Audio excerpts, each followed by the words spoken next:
Hello ನಮಸ್ಕಾರ. ಇವತ್ತು ನಾವು ನೋಡೋಣ 10 ಸೆಕೆಂಡ್ಸ್ನಾಗ ಬೆಣ್ಣೆ ಹೆಂಗೆ ರೆಡಿ ಮಾಡೋದು ಅಂತ ಹೇಳ್ಕೊಡ್ತೀನಿ. ಇದು ಕಲೆಕ್ಟ್ ಮಾಡಿ ಇಟ್ಟಿದ್ದಕ್ಕೀನಿ ರಾತ್ರಿ ನಾ ಹಚ್ಚಿ ಇಟ್ಬಿಡ್ಬೇಕು.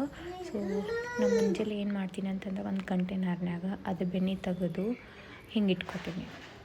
ಸೊ ನಿಮ್ಮ ಕಡೆ ಏನಾರ ವಿಸ್ಕರ್ ಇತ್ತಂತಂದ್ರೆ ಇಲ್ಲ ಕುಡುಗೋಲು ಇತ್ತಂತಂದ್ರೆ ಅದು ಹೆಲ್ಪ್ ಆಗ್ತೈತಿ. ಸೊ ವಿಸ್ಕ್ ನಾನು ಯೂಸ್ ಮಾಡಿ ಹಿಂಗೆ 10 ಸೆಕೆಂಡ್ಸ್ ಮಾಡಿದ್ರೆ ನಿಮ್ಮ ಬೆಣ್ಣೆ ರೆಡಿ. ನೀವು ಆಲ್ರೆಡಿ ನೋಡ್ಬೋದು ನಿಮ್ಮ ಬೆಣ್ಣೆ ರೆಡಿ ಆಗೈತಿ. ಅದಕ್ಕೆ ನೀವು ಒಂದು ಸ್ವಲ್ಪ ನೀರು ಹಾಕಿ ಇನ್ನೂ ಸ್ವಲ್ಪ ವಿಸ್ಕ್ ಮಾಡ್ಕೋಬೋದು. ನೋಡಿರಿ, ನೀರು ಹಾಕೊಂಡು ವಿಸ್ಕ್ ಮಾಡ್ಕೊಳಕತ್ತೀನಿ. ನೀವು ನೋಡ್ಬೋದು ನಿಮ್ಮ ಬೆಣ್ಣೆ ಆಲ್ರೆಡಿ ರೆಡಿ ಆಗಿಬಿಟ್ಟೈತಿ.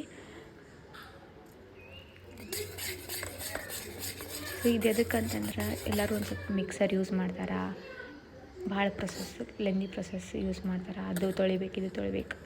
ಸೊ ಇದು ಹೆಲ್ಪ್ ಆಗ್ತೈತೆ ನಿಮಗೆ, ಏನು ಜಾಸ್ತಿ ಬಾಂಡೆ ಬೀಳಂಗಿಲ್ಲ ಬೆಳಗಾಕ. So easy.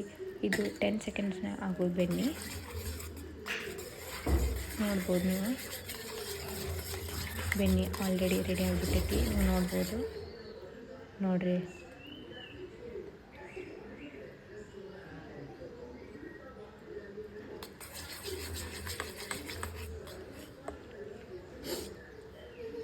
ಸೊ ಇದಕ್ಕೆ ಒಂದು ಸ್ವಲ್ಪ ಜಾಸ್ತಿನ ನೀರು ಹಾಕಿ ನೀವು ಆವಾಗಿನ ಬೆಣ್ಣೆ ತಕ್ಕೋಬೋದು ಸಪ್ರೇಟ್ ಮಾಡಿ. ಇಲ್ಲ ಅಂತಂದರೆ ಸ್ವಲ್ಪ ನೀವು ಸ್ಟೋರ್ ಮಾಡಿ ಆಮೇಲೆ ಇಟ್ಕೋಬೋದು.